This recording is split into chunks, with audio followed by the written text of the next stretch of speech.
তো বন্ধুরা দেখতে পাচ্ছেন ইতিমধ্যে আমরা এই পাশটা কমপ্লিট করলাম।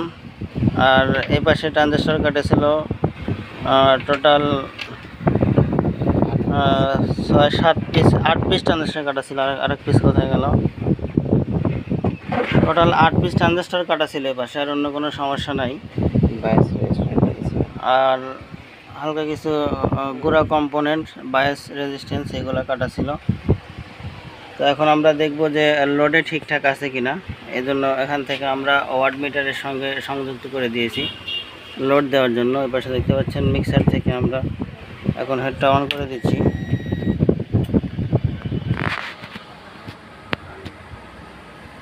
দেখতে পাচ্ছেন দুই পাশটাই অ্যাক্টিভ হয়ে গেছে। এখন আপনারা দেখেন এখান থেকে আমরা ডাইরেক্ট ওয়াট মিটারে সংযোগ দিচ্ছি। দেখতে পাচ্ছেন দুটাই কিন্তু সেম আউটপুট দিচ্ছে 1500 ওয়াট। এটা ক্লাস H3 স্টেপ হওয়ার কারণে এখানে ক্লিপ বাকি পর্যন্ত যখন চলে যাচ্ছে তখন 1500 ওয়াট পর্যন্ত পাওয়া যাচ্ছে। কিন্তু ক্লিন সাউন্ড আছে আমাদের 1000 পর্যন্ত, 1000 প্লাস। তো দেখতে পাচ্ছেন বন্ধুরা এখানে কিন্তু ক্লিপ জ্বলে নাই, এখানে 1000 প্লাস 1100 ওয়াটের মতো দিচ্ছে।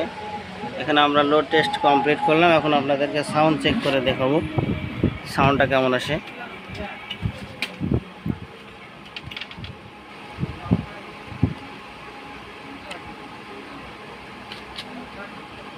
স্পিকার লাইনটা সংযুক্ত করে নিচ্ছি।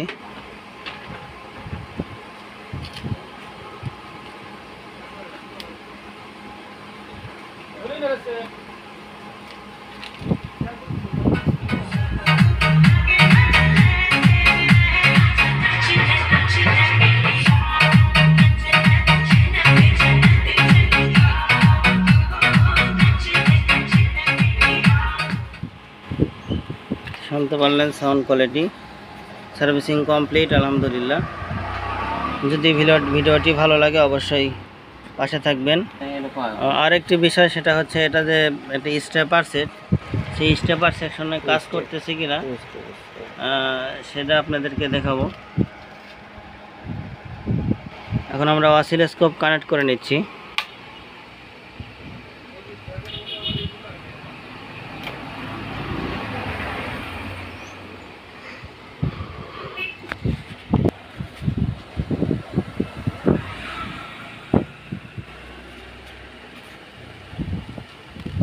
দেখতে পাচ্ছেন অসিলোস্কোপটা আমরা কানেক্ট করে নিয়েছি।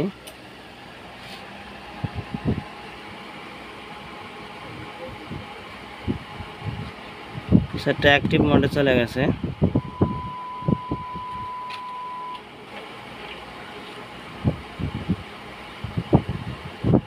দেখতে পাচ্ছেন স্টেপার রাস্তা কিন্তু খুলে যাচ্ছে। দেখতে পাচ্ছেন সাউন্ড কিন্তু একদম ক্লিন আছে, পিওর সাইন ওয়েভ সাউন্ড।